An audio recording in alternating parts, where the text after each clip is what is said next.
uriziwe benyeshigiye iwajuse imuhero ati joro ryijimye cyane urajya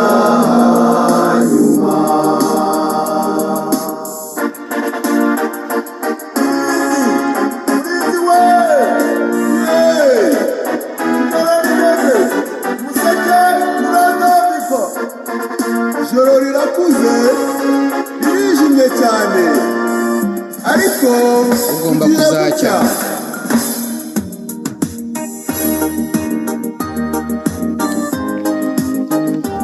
Ya murinzi no kumenyesha igihe. Umurinzi niwe umenya igihe uko kimeze. Umurinzi arimo aramenyesha igihe no kuri.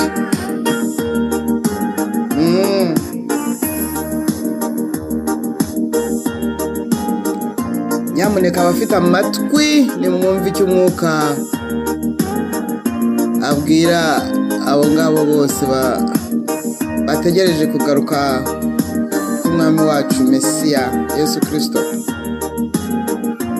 Ni ngombwa ko tuburirwa. Abarinzi nitumenyesha igihe. Ijoro ririjimye cyane rigiye kongera kwijima cyane ariko buzacya.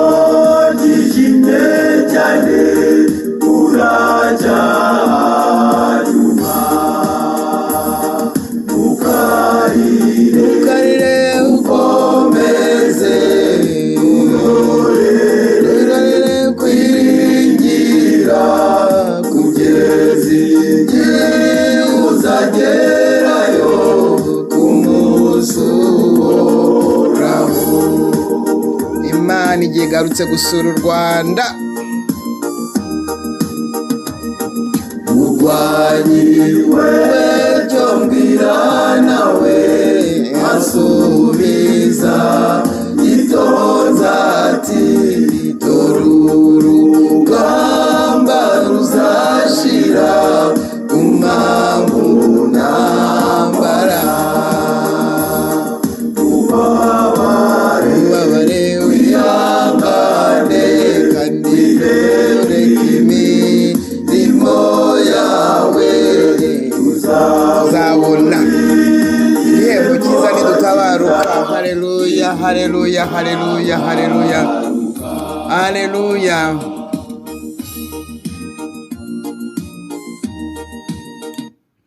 Umwami Yesu Kristo Mesiya, Yeshua Hamashiya wadupfiye ku musaraba hanyuma agahambwa akazuka ku munsi wa gatatu.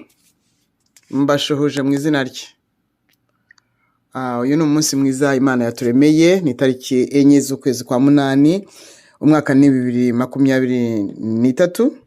Ndabashuhuje kandi mbahaye ikaze. Rero muri iyi minsi hari ubutumwa buhuje n'intumbero dufite, n'intumbero nahawe. Ubutumwa buhuje n'intumbero nahawe bwose ubuhuje neza nta kuvangirwa kundi. Natangiye kubushyira kuri iyi chaîne.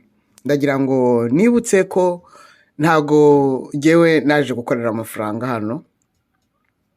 Cyo cyumvikane cyane. Ntago naje gukorera amafaranga bikinatangira, nta nubwo nari nzi ko batanga bariha ngo abafite ngo aba views nyinshi n'abagira gute, ntago nari mbizi.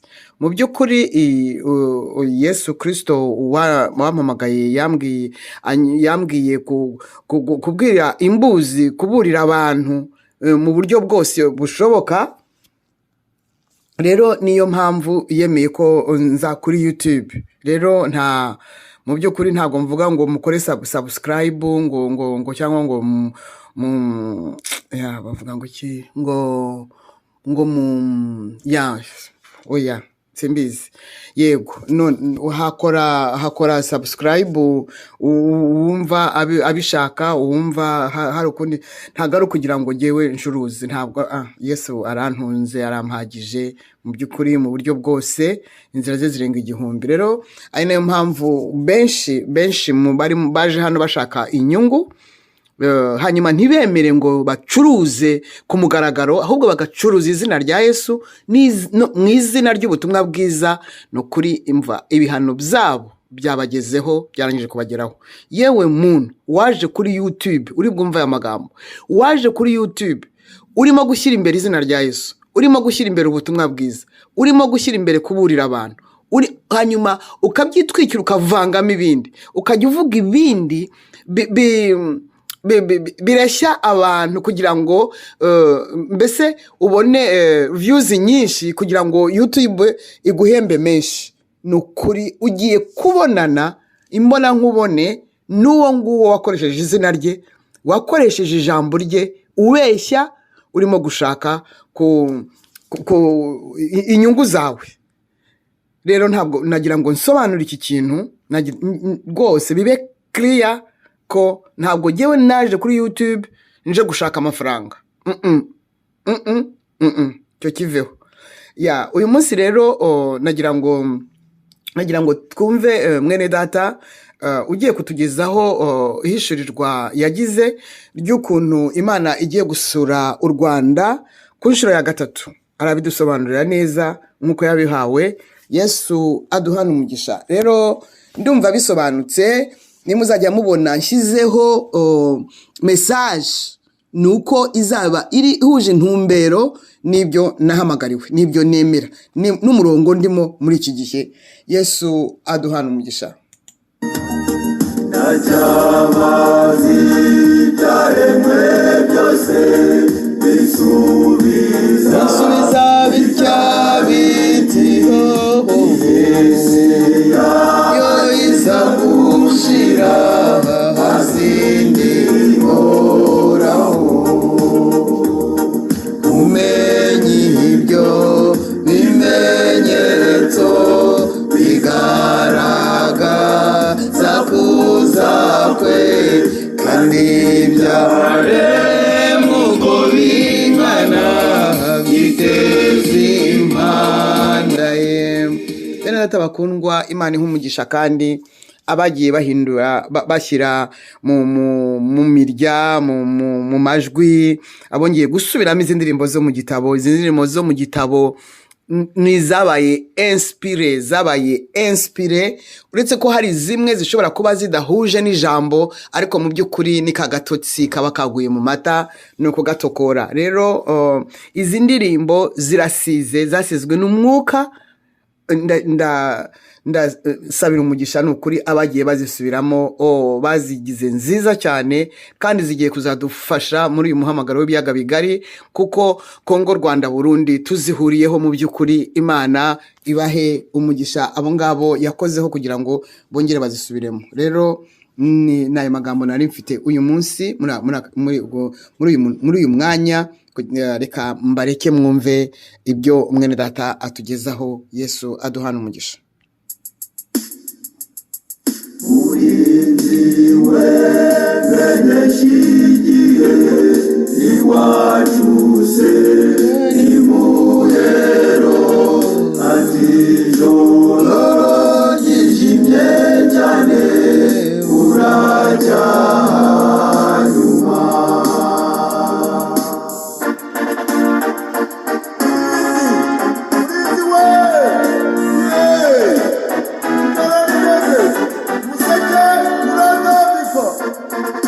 Joro rirakuze ririjimye cyane.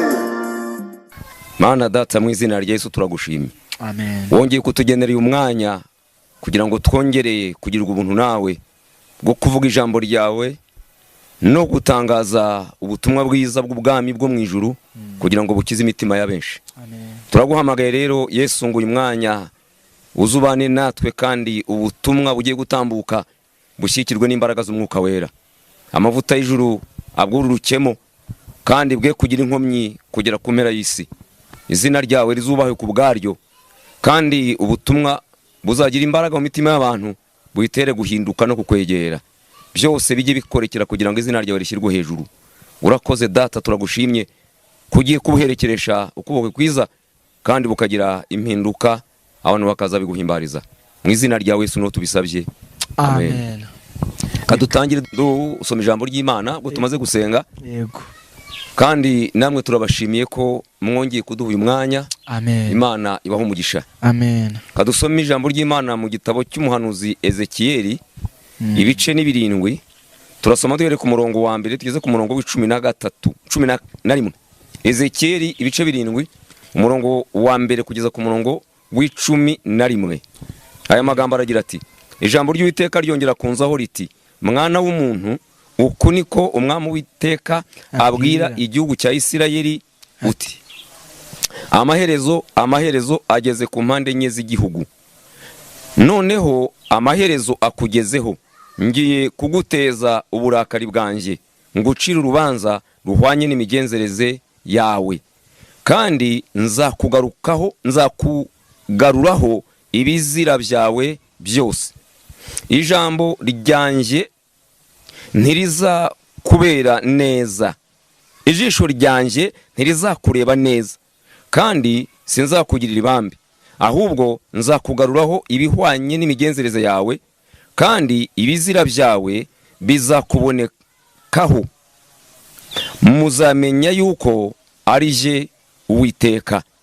Uku niko umwami w'Uwiteka avuga ati, ikibi kimwe gusa dore kiraje, iherezo rirageze, amaherezo araje, biragukangukiye, dore biragusohoreye. Igihano cyawe kikugezeho, wa muturage wo mu gihugu we. Igihe kirasohoye, umunsi uri hafi, umunsi w'imivurungano mu misozi, si uwo kuvuzamo impundu. Noneho ngiye kugusokaho umujinya wanjye, ngusohozeho uburakari bwanjye, kandi ngucire urubanza ruhwanye n'imigenzereze yawe, nkugarureho ibihwanye n'ibizira byawe byose. Ijisho ryanjye ntirizakureba neza, kandi sinzakugirira ibambe, ahubwo nzakugaruraho ibihwanye n'imigenzereze yawe, kandi ibizira byawe bizakubonekaho. Muzamenya yuko jye Uwiteka ari jye uhana. Dore wa munsi nguyu uraje, igihano cyawe kirasohoye, inkoni iragushibukiye, ubwibone bukumezeho. Urugomo rurahagurutse, n'inkoni ihana ibibi, ntawuzasigara muri bo, mu nteko zabo no mu butunzi bwabo nta kizahasigara, habe n'icyubahiro cyabo. Aya ni amagambo y'umuhanuzi Ezekiyeli yahanuriye igihugu n'abagituye. Yego. Ni amagambo akomeye kandi aremereye yabwiye aba bantu, ayababwira mu gihe basaga n'abataye Imana. Ntabwo ari amagambo yoroshye rero, ni amagambo akomeye, ni amagambo asaba ubwenge buvuye mu ijuru no gushishoza kuva ku Mana. Tugiye kuganira rero ku magambo avuga ngo urufatiro, igihe imfatiro zisenyutse, umukiranutsi akora iki? Niyo mpamvu tugiye kongeraho Zaburi ya 11 umurongo wa 3 kugeza ku murongo wa 7. Turongeraho Zaburi ya 11 umurongo wa 3 kugeza ku murongo wa 7, kuko tuyoganira amagambo avuga ngo imfatiro zisenyutse cyangwa urufatiro rusenyutse, umukiranutsi yakora iki? Zaburi ya 11 duhere ku murongo wa 3 haravuga ngo niba imfatiro zishenywe, umukiranutsi yakora iki? Uwiteka ari mu rusengero rwe rwera, Uwiteka intebe ye iri mu ijuru, amaso ye areba abantu, imboni ze zirabagerageza. Uwiteka agerageza abakiranutsi, ariko umunyabyaha n'ukunda urugomo umutima we urabanga. Uwo ni umutima w'Uwiteka. Abavubira azavubira abanyabyaha ibigoyi, ibigoyi ni imitego, umuriro n'amazuku n'umuyaga wotsa bizaba umugabane mu gikombe cyabo, kuko Uwiteka ari umukiranutsi kandi akunda ibyo gukiranuka, abatunganye bazareba mu maso he. Aya ni amagambo akomeye nk'uko ntangiye mbivuga. Ezekiyeli n'uyu mwanditsi wa Zaburi baganiriye, harimo abantu babiri, harimo umukiranutsi hakaba n'umunyabyaha. Iratwereka ko abanyabyaha bazahanwa, abakiranutsi bakagirirwa neza, ukuboko Imana ukababaho, umugisha w'Imana ukabasesekaraho. Rero turibaza ngo umukiranutsi yakora iki gihe imfatiro zashenywe cyangwa zasenyutse? Dusomye n'amagambo yo muri Ezekiyeli aho tubwira ngo dore amaherezo araje, ageze ku mpande enye z'igihugu, ageze ku mpande enye z'abantu, ageze ku mpande enye z'imiryango, ageze ku mpande enye z'isi, ageze ku mpande enye za buri muntu. Impande enye nuvuga ngo hari uburasirazuba, hari uburengerazuba, hari amajyepfo, hari n'amajyaruguru. Izo ni impande enye umuntu ashobora guterwa umwanzi aturutsemo, aba yamugose impande zose. Ntaba gifite ubwinyagamburiro, ntaba gifite aho ashobora guhungira, ntaba gifite aho ashobora guca, ntaba afite aho ashobora kubona icyuho ngo ahunge umwanzi, kuko impande zose yagoswe. Iki ni ikibazo gikomeye rero. Abana b'Isirayeli Imana irababurira, ituma abahanuzi kugira ngo bagaruke bave mu bibi byabo, bagarukire Imana. Barangije ntibumva Imana, ntibayitega amatwi binyuze ku bahanuzi, banga kumva abahanuzi. Hanyuma igihe kiragera, ubu buhanuzi Ezekiyeli yahanuye bubasohoraho, baranyagwa, batwarwa i Babuloni, na Ezekiyeli nyiri guhanura nawe agendamo.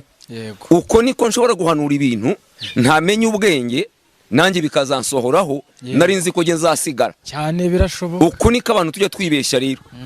Iyo rero ndi umuhanuzi ntabwo genda igitangaza, simfite ubudahangarwa butagerwaho n'ibyago. Niba ibyago byateye karitsiye nyituyemo, nanjye bizangeraho. Niba abajura baje gutera karitsiye, nanjye nyituyemo, ibyo bazazana nanjye bizangiraho ingaruka. Niba abantu bagakena, bizansaba ko nanjye ibyo ntuze mbisaranganya abasigaye, ingaruka zizaba zangezeho. Rero bisaba ngo tumenye ngo niba abantu batewe, imfatiro zirasenyutse rero kubera icyaha. Icyaha gisenya urufatiro rw'Imana mu bantu, icyaha gisenya urufatiro rw'Imana mu gihugu, icyaha gisenya urufatiro rw'Imana mu itorero. Urufatiro rw'Imana ni ukuri, urufatiro rw'Imana ni ugukiranuka, urufatiro rw'Imana ni ijambo ryayo, urufatiro rw'Imana ni umwuka wera. Iyo ukuri kwabuze, ijambo ry'Imana ritagihari, Imana irimuka, gukiranuka kuragenda, umugisha w'Imana ubukije. Aha niho abantu baguye rero. Aba b'Isirayeli bari bamaze guhura n'aka kaga n'iki kibazo, kuko bimitse ibyaha Imana bayimuye. Bamaze kuyimura bimitse ibyaha, bituma Imana ibavamo. Ibavuyemo, Nebukadineza araza arabanyaga, arabatwara. Hanyuma bajya mu buretwa, bajya mu bunyage, bajya gukora imirimo batagomba gukora, bari mu gihugu cyabo. Ariko baraburiwe banga kumva. Iyo waburiwe ntiwumve rero, rero tubwira ngo uri nyaga gucyaho. Iyo wanze gucyaho ukanga guhanwa, hari ikizakumvisha. Rero uyu mugabo Ezekiyeli ahanurira aba bantu, yabonye ko ibyago bibugarije kandi biturutse impande zose, arababurira. Ababuriye banga kumva. Ikosa si rya Ezekiyeli, ikosa ni ry'abantu banze kumutega amatwi ngo bakore ugushaka kw'Imana. Icyo Imana bashagaho si ikindi, nuko bihana bakareka ingeso zabo mbi, ngo bakava mu bizira, imigenzereze yabo igatungana. Imana irabwira ngo ngiye kubahana rero, imigenzereze yanyu nzayibagarura ku mutwe, n'ibizira byanyu nzabibereka mbibashyira imbere. Buri muntu muhane nkurikije ibizira bye n'imigenzereze ye. Ntabwo Imana ipfa guhana abantu gusa, ntabwo Imana ikora ikosa, ijya guhana abantu yabanje kubaburira, ijya guhana abantu yabanje kubateguza, ijya guhana abantu yabanje kubasobanurira ikibazo. Dufite ikibazo rero muri iyi minsi cy'abahanuzi benshi barimo bahanura, kandi ni byiza, turanabikunda, yaba twanabagiraga ko bafite kumenya kuvuye mu ijuru, bafite umwuka w'Imana ubayobora ukabasobanurira. None ubuhanuzi dufite muri iyi minsi burimo burabwira abantu ngo nibasenge cyane, basenge cyane. None turibaza ngo se abantu kuva 1995 kugeza amagingo aya, abantu bigeze bakura mu rugero, barasenga amanywa, barasenga ijoro, barasenga igitondo, basenga ikigoroba, bari mu mazi, bari mu buvumo, bari mu butayu, bari hirya no hino, ntabwo bigeze bacogora, ndetse abenshi bifu byarapfutse, abandi inkweto zabashiriyeho cyane. ariko wajya kwitegereza ugasanga ibibazo ntibyigeze bikemuka. Ese aya masengesho y'aba bantu n'ubuhanuzi bahanurirayo ntibufite ikibazo? Ufite ikibazo. Aha hari ikibazo rero gikomeye. Niba umukiranutsi rero wa muhanuzi uhanura nawe yabuze igisubizo, urufatiro rwamaze gusenyuka. Niba umutambyi mu rusengero mu itorero yabuze igisubizo, iyo tugiye kwitegereza mu rusengero turimo niho twakaboneye gutabarwa kw'Imana. Muri Yesu tuhakura amahoro, twakiriye agakiza. Mu rusengero tuhakura umugisha, kuko niho batambyi batwaturaho umugisha. None amahoro ava mu gakiza ntayo, n'umugisha uva mu rusengero ntawo. Aha hantu n'urwango ifatiro zakoze iki? Zarasenyutse. Icyazanye Yesu ni ugutanga amahoro, nyuma y'amahoro agaha abantu be umugisha, abantu bakagubwa neza.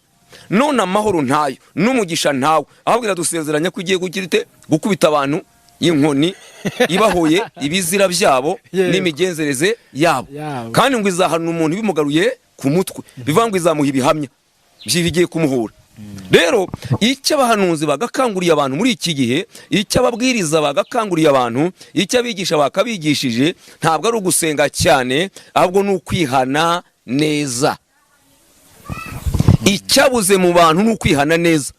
Ntabwo habuze ubuhanuzi, ntabwo habuze ijambo ry'Imana rivugwa, ntabwo amasengesho yabuze ni menshi, ahubwo amasengesho hari icyabura, arabura kwihana neza. Ejo hari umuntu wigeze atuganiriza aratubwira ngo buriya guhanura ni ikindi n'ubwenge ni ikindi.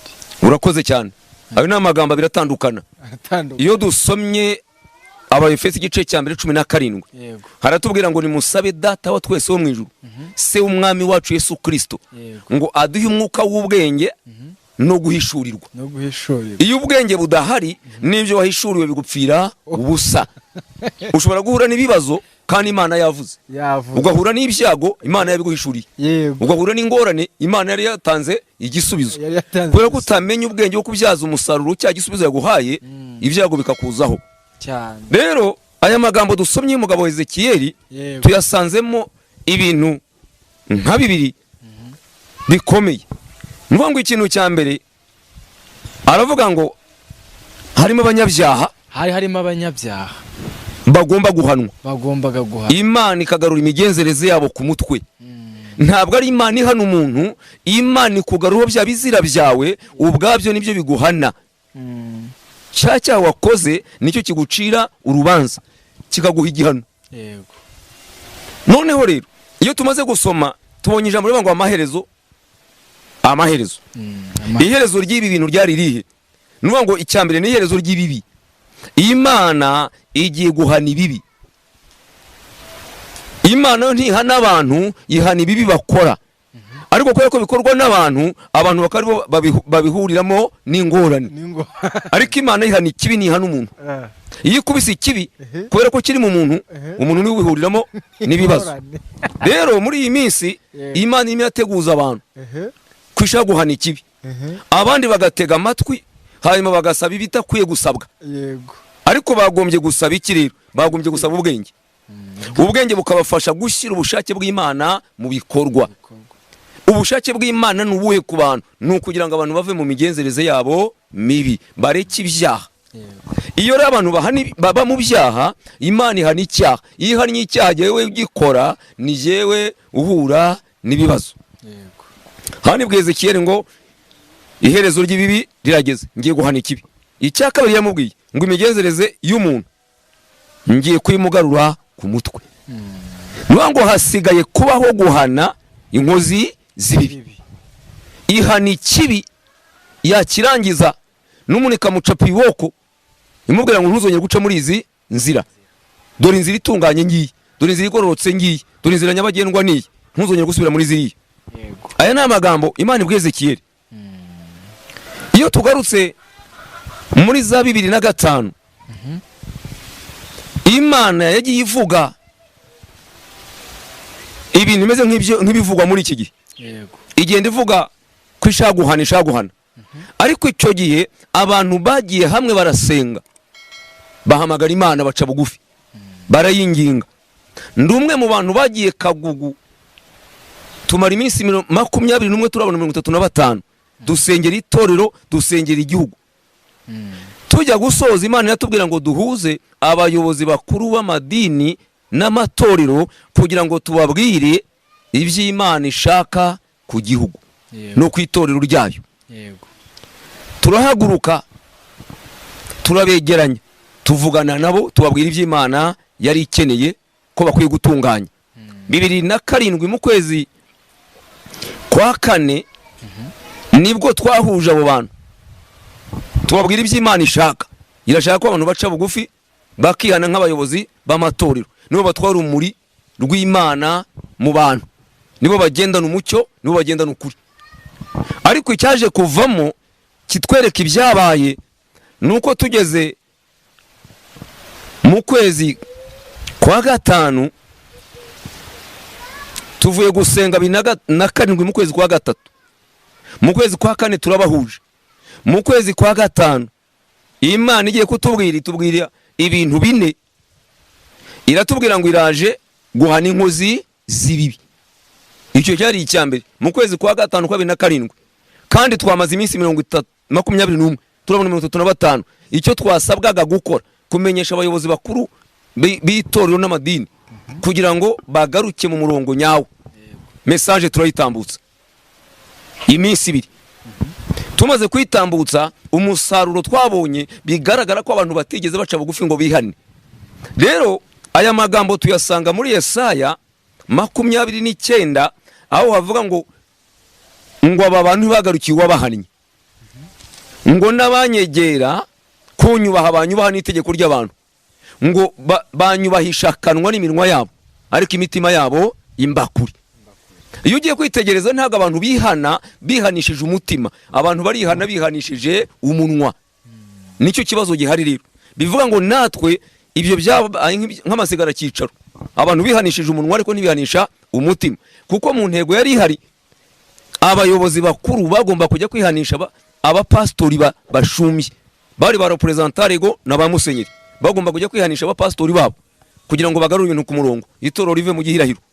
Ariko ntibyakozwe. Mu kwezi kwa 5 k'uwo mwaka nibwo itubwiye ngo iraje gukora ibintu bine. Icyambere ije guhana inkozi z'ibibi, icya kabiri ije guhindura ibintu, icya gatatu ije guhoza abantu bayo amarira, icya kane ije gutanga umugisha n'amahoro bitigeze kubaho mu gihugu. Haleluya, amen. Aya ni amagambo aremereye kandi akomeye. Niba Imana iza guhana inkozi z'ibibi, igahindura ibintu, igahoza abantu bayo amarira, igatanga amahoro n'umugisha bitigeze kubaho, aho harimo ikintu gikomeye abantu bakwiye gushimikira bagashaka kugira ngo bakigereho kibagirire umumaro. Rero abantu barasenga kandi barasenga cyane, ariko ikihutirwa ntabwo ari iki ngiki cyo gusenga cyane. Ikihutirwa no kwihana neza, abantu bihanishije umutima batihanishije umunwa. Imana irashaka kugaruka gusura igihugu ku nshuro ya 3. Wambaza ngo ubwa mbere ni ryari, ubwa kabiri ni ryari? Ubwa mbere yasuye igihugu mu 1959, yongera gusura igihugu mu 1994. N'ubu igiye kugaruka mu gihugu kongera kugisura. Niyo mpamvu abantu bakeneye gutunganya inzira zabo rero, kugira ngo niza izabona hinyura, izasanye inzira ziharuye, inzira zitunganye. Ku bantu badukurikiye aho hantu igihe Imana yaziye gusura, ongera uhasubiremo kugira ngo barusheho kubyumva neza. Hari abari bari icyo gihe bakabibona, n'icyo gihe kindi bakaba barabyumvisha bakabibona, n'uyu munsi bazongere bazabibone. Reka dusome amagambo ari mu Bakorinto ba 2 ibice 13. Haratubwira neza iby'iyi magambo mvuze. Abakorinto ba 2 ibice 13 uhereye ku murongo wa mbere n'umurongo wa mbere n'uwa kabiri. Haratubwira aya magambo. Haravuga ngo dore none ubu n'ubwa 3 nzazi wanyu. Wumve, n'ubwa 3 nzaza iwanyu. Mu kanwa k'abagabo 2 cyangwa 3 ijambo ryose rizahamywa. Nabivuze kera ubwo nabasuraga ubwa 2. Nanone nubwo ntahari niko nkibivuga ntibiraba.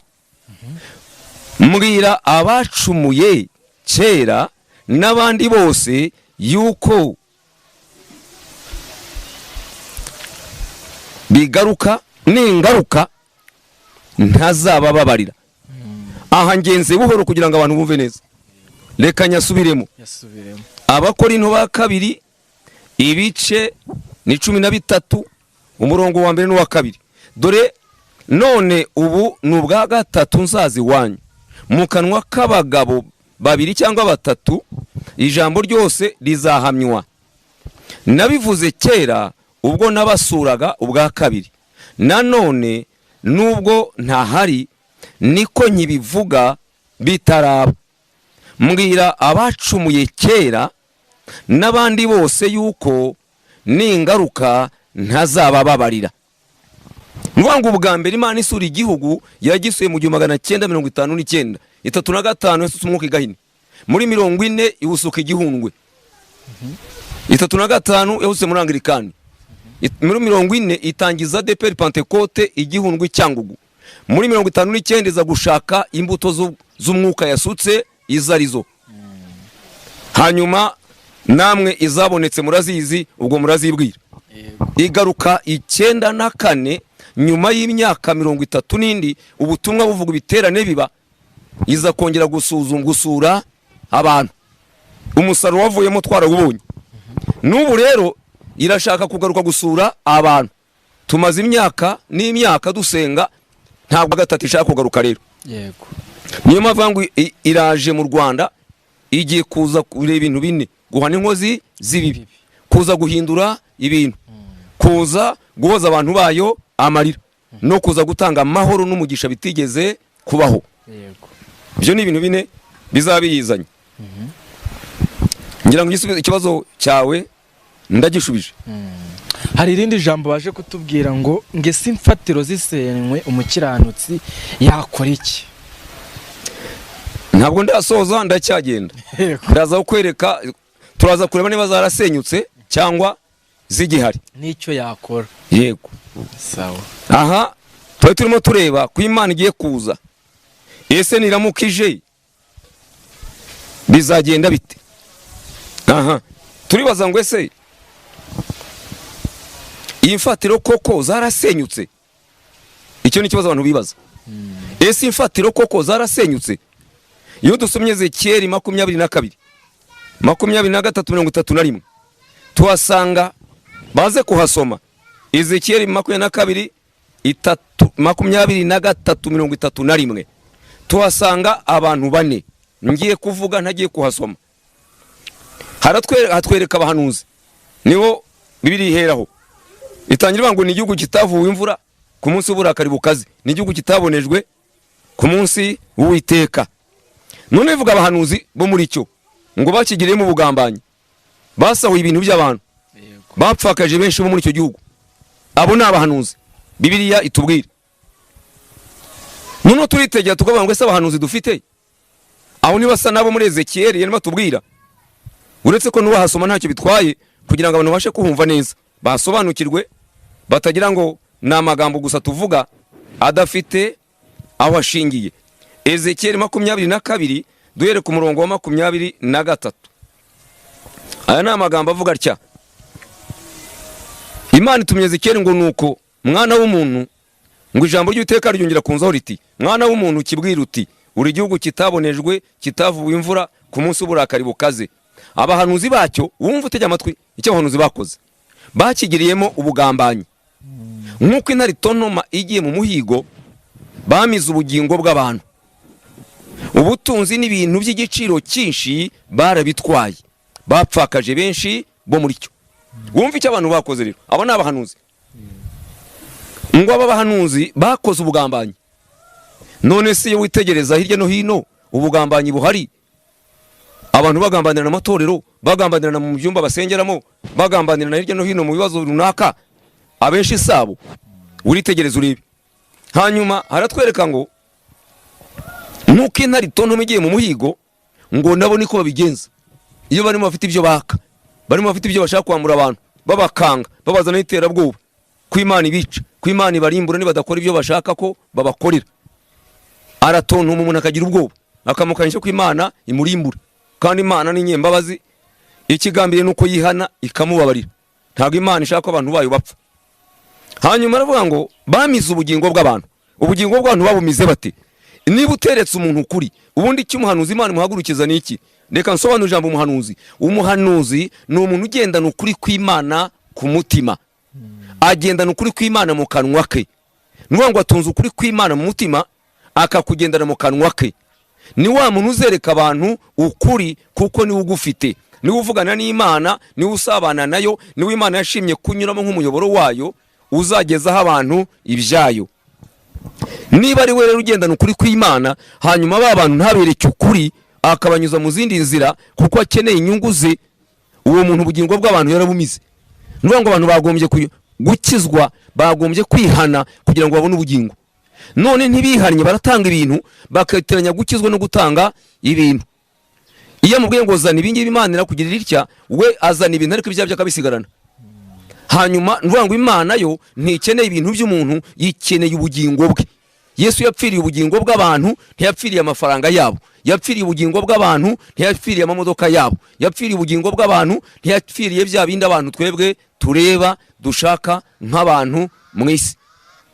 Noneho rero niba umuhanuzi atazanye uko kuri ngo akubwire abantu, ba bantu bihane bahindukire, ibibi byabo biveho, imigenzereze yabo Imana yibababarire, icyo gihe nuvuga ngo ubugingo bw'abantu yamaze kubumira.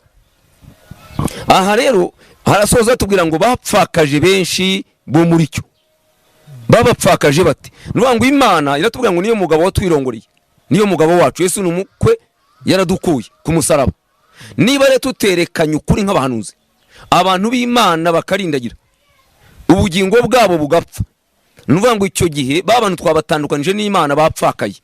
Ntibagifite umugabo bagomba gutura ibibazo, ntibagifite umugabo kandi bari barakowe. Aha niho abantu rero bahurira n'ibibazo. Umuhanuzi rero n'umuntu ugendana ukuri kw'Imana mu kanwa ke, aragutunze mu mutima, arakugendana mu kanwa. Niwe uburira abantu kugira ngo ibibi byabo babisohokemo, Imana ibahe umugisha yo kubazanira ibibazo, he kubona ibyago.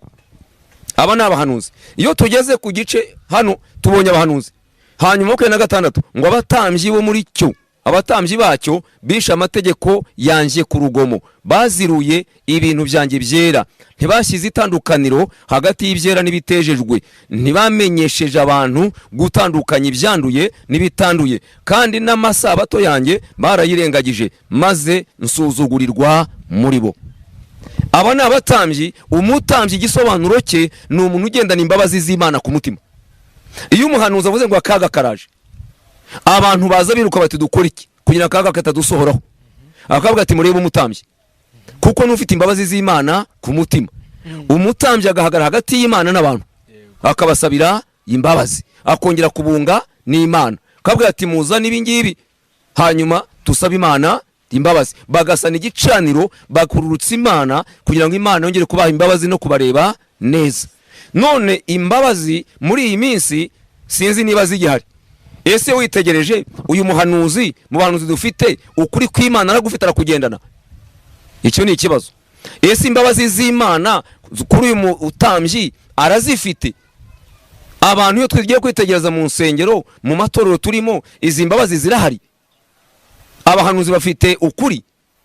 Ibi tubirebe. Nidusanga nta bihari rero, biratwereka ko imfatiro zamaze gusenyuka.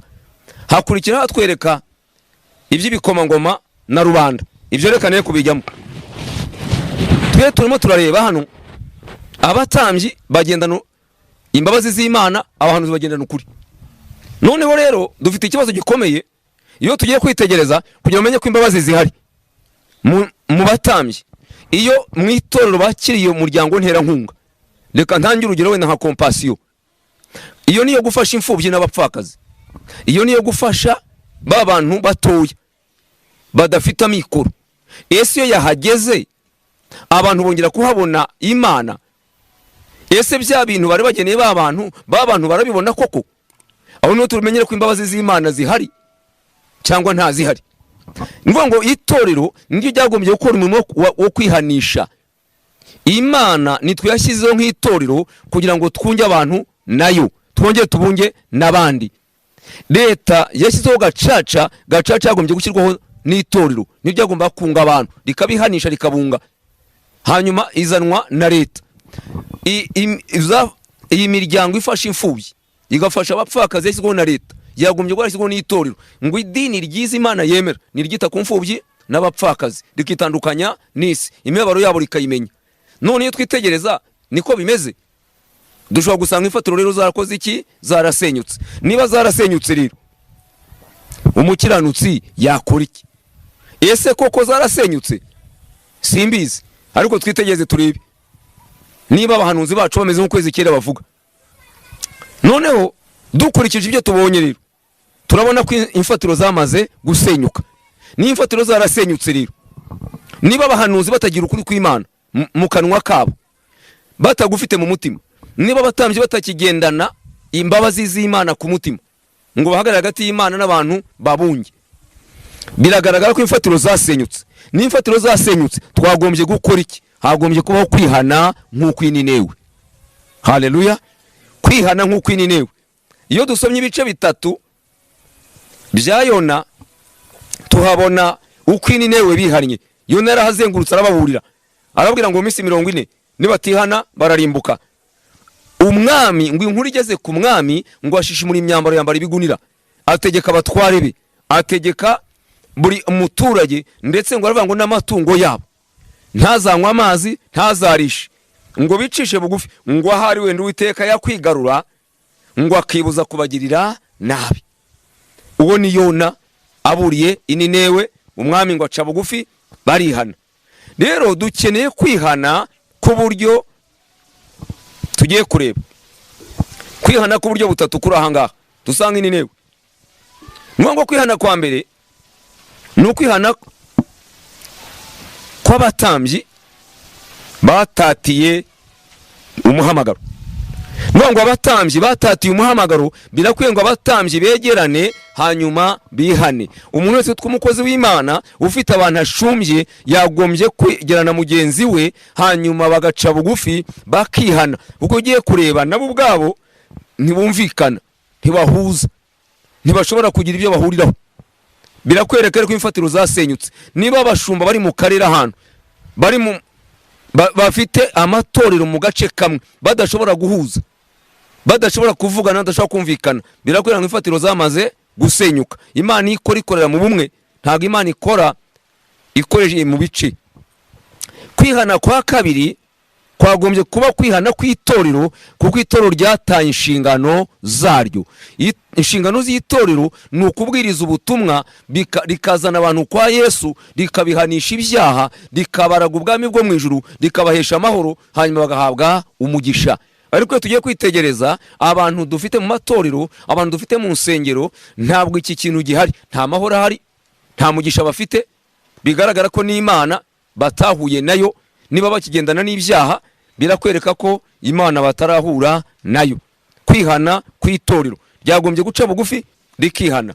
Kwihana kwa gatatu gukenewe ni ukwihana kw'abatuye igihugu. Kwihana kw'abatuye igihugu, ngo igihugu cyagombye kwihana, kikihana ibizira cyakoze, kikihana ibibi cyabayemo, abantu bakabona aho bahagarara, ubwiza bw'Imana bukururuka, abantu bagahabwa umugisha, bakagirwa neza. Iyo abantu bihannye, ikibi kibagusha, bakagira amahoro n'umugisha. Iyo abantu bihannye, Imana izije gutanga amahoro n'umugisha. Icyo ni icya mbere. Icya kabiri, iyo abantu bihannye, Imana imanuka ije gusabana n'abantu bayo no kubahoza amarira. Rero iyo twitegereje turabona ko imfatiro zamaze gusenyuka. Ubwo imfatiro zasenyutse, abakiranutsi rero bakwiye gukora iki rero? Dukwiye kwihana neza, ntabwo dukwiye gusenga cyane. Kwihana niko gukenewe kugira ngo ikibi Imana ishaka guhanira abantu tugikureho. Ndagira ngo nsoze nsaba abantu ko dukwiye guca bugufi, tukabanza tukisuzuma, hanyuma tugasaba Imana imbabazi. Yego. Niba utarakizwa, wowe unkurikira, utarakira Yesu umwami n'umukiza w'ubugingo bwawe, ndagira ngo mbanze ngufashe wakire Yesu, usubiremo aya magambo. Hanyuma abaguye n'abasubiye inyuma, n'abacitse intege nabo mu kanya turaje tubasengere kugira ngo nabo Imana yongere basubizemo imbaraga. Reka wowe wari utarakira Yesu ukurikiye ubutumwa, ukurikiye aya magambo, usubiremo aya magambo uti mwami Yesu nguhaye umutima wanjye, ngwino muri je umbere umwami n'umukiza, nkure mu gitabo cy'urupfu nshyire mu gitabo cy'ubugingo, uhereye none mbabarira ibyaha byanjye n'ibicumuro byanjye byose, maraso yawe Yesu anyeze, ejo hanjye hazaza uhayobore, mwuka wera ngwireho, ngendere mu kuri no mu mwuka, kandi umfate ukuboko nzagere ku ntego y'ubuzima, ntongeye gutandukana nawe. Urakoze Yesu. Abasubiye inyuma, abacogoye, abacitse intege, abaguye, namwe reka tubasengere kugira ngo Imana yongere kubakangura no kubahagurutsa, ibintu byongere gusubira mu murongo mwiza. Mana turagushimye ko bw'ubutumwa ushimye ko dutambutsa uyu munsi. Turaguhamagaye kugira ngo usure imitima y'abantu hirya no hino mpande enye z'isi, abasubiye inyuma, abaguye, abatentebutse, abacitse intege, abihebye, bose Yesu wongere kubasura no kubagenderera, kandi imitima yongere kuyikangura, basohoke mu bibi binjire mu byiza, kugira ngo ikibi batandukane nacyo, imigenzereze yabo yo kwihanirwa, ahubwo bahabwe umugisha nawe kuko bamaze kwihana no guhindukira. Urakoze Yesu, turagushimye ko byose bikora nk'umubyeyi, mu izina rya Yesu no tubisabye, amen. Urindiwe menyeshigiye iwacuse imuhero ati joro ryijimye cyane urajya nyuma.